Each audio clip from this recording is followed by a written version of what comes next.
Welcome to another stock analysis video performed by MajesticTrader.com, where active traders seek greater profits. So let's begin. Hi everybody, this is Ronald with MajesticTrader.com, doing the weekly video analysis of the S&P and the market leaders for the week of January 2nd, 2012. And one of the things that we see here is we broke this pennant last week, and with a terrific update that we had on January 2nd, we had a couple of follow-through days, but on very low volume, and we had very anemic volume today for January 6th. So one of the things that we're looking for here is, despite all the great economic reports that we had this week between the ISM manufacturing, non-manufacturing, ADP, and of course the unemployment number at 8.5%, we're looking at corporate earnings next week. And if we get some good corporate earning beats and some good guidance, we should hit this 1300 to 1325 level pretty quickly. Once we hit that level, depending on how good some of these earning beats are, we could hit the 1350 level, but we don't see it going beyond that before a pullback to the 1300 or 1250 level sometime at the end of January, early February. So that's what we're looking at here on the S&P over the next week to 3 weeks. So now we're looking at the market leaders. First, we're looking at ExxonMobil. ExxonMobil had a nice run to start off the trading year, went above this resistance area here, but as you can see, even though it had some pretty good volume this week, there just wasn't enough volume and good price action to push this through, making lower lows and lower highs up until today. And again, today we had some pretty poor volume, so we'll have to see where this comes in next week. Apple had a terrific week this week, pretty much soaring right through the base that it made last week, almost reaching new highs. So what are we looking for? We're looking for new highs to be created and to break this range here at around 426, 427, and to hit 430 by the end of earnings season, if not 435. IBM had a very mixed week this week. It shot up early, created this terrible candlestick, which is a hammer formation at the top of a trend. So we were only due to pull back. So we're looking for a pullback, maybe another 5 points or so to the 178, 177 area before maybe we go much higher. If we get some good corporate earnings this week, over the next couple of weeks, including from IBM, we should stay in this range here between 185 and 190. Microsoft had a phenomenal week this week. As you can see, it came right up into the supply resistance area here, pulled back a little bit on terrific volume. And you could just see, I mean, this is the kind of volume you want to see when you're looking at a stock trying to get through a strong support resistance area and these nice higher highs and higher lows also.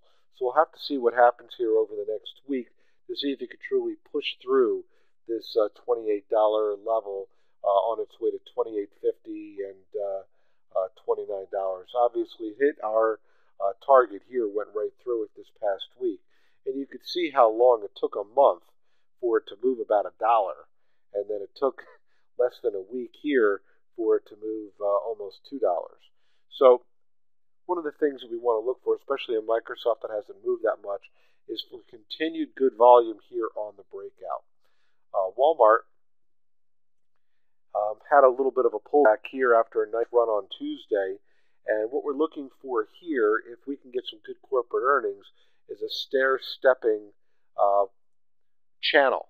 Basically, where it's making higher lows on the channel and higher highs on the channel.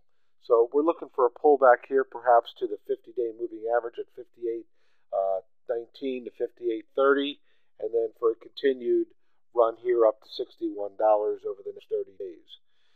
Chevron had some really good price action here on Tuesday, which we expected it to get back up to that 108, 109 area, and then a pullback. But we're still looking at a $112 price target, which we should get by the end of corporate earnings season. Google has pretty much hit every single target that we've set forth. One of the things that we're looking for here is this next price target at around $720, $730. Each of these levels has been a Fibonacci level, and it's hit the last two levels here pretty much a lot quicker than we expected. But Google has been on a tear on some pretty good volume.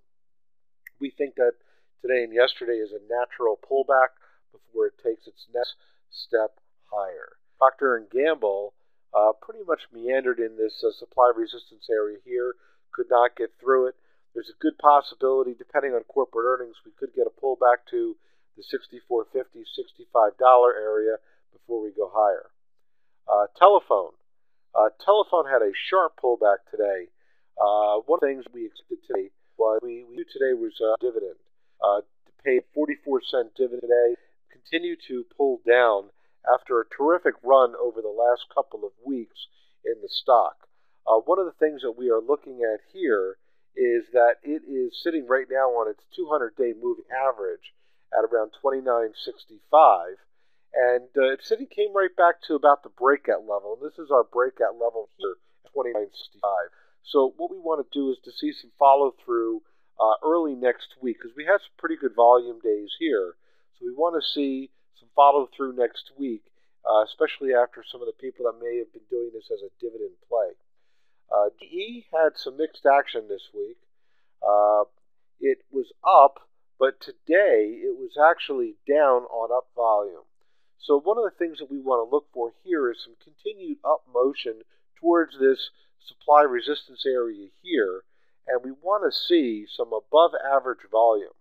So right now we've been getting some pretty good volume days, but it really isn't above average volume. So we want to see what kind of follow through we're going to get. Coke has had some pretty poor price action here.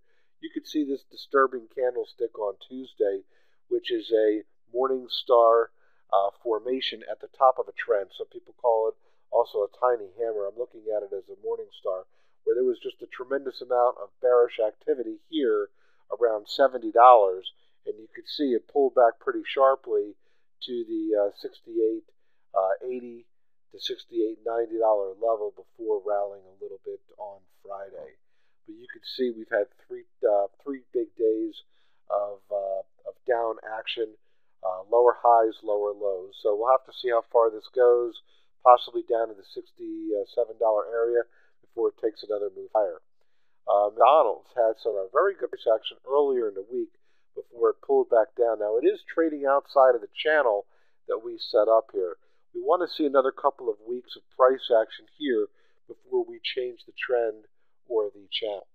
So looking at Caterpillar is going right towards the target that we set at around $97.50 to $98. So one of the things that we're going to be looking for here is continued price action with corporate earnings to this level. Obviously, if it can break this level here, we're looking at a breakout, but we want to see some pretty good volume. We did not get that volume. As you can see, we've had lower volume days every day this past week. Home Depot had some very good action this week, pretty much trading on the highs of the week. It did not pull back as we expected, although let's see what happens next week.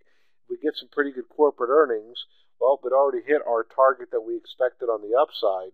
So let's see if it trades back down towards the bottom of the channel before it trades higher. The transportations went up, hit the supply resistance area here as we expected, but kind of meandered over the last couple of days on some pretty anemic volume.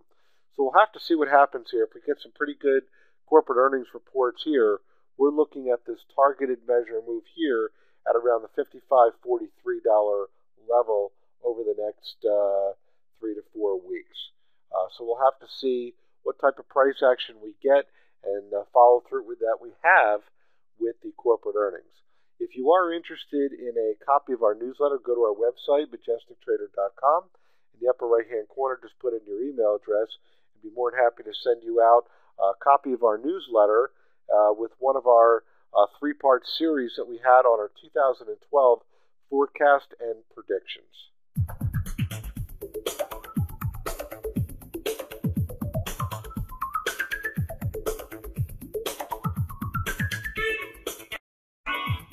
Thank you for attending another MajesticTrader.com's stock chart analysis. Visit our website to request one of our newsletters. Go to our website at www.majestictrader.com. In the upper right-hand corner, put in your email address and your name, and we'll send you out a copy. Once you become a member, you'll have access to complete trade performance, all stock analysis videos, archived newsletters, and midweek alerts that are trading ideas. We'll send those out to you via email. Again, thank you for attending.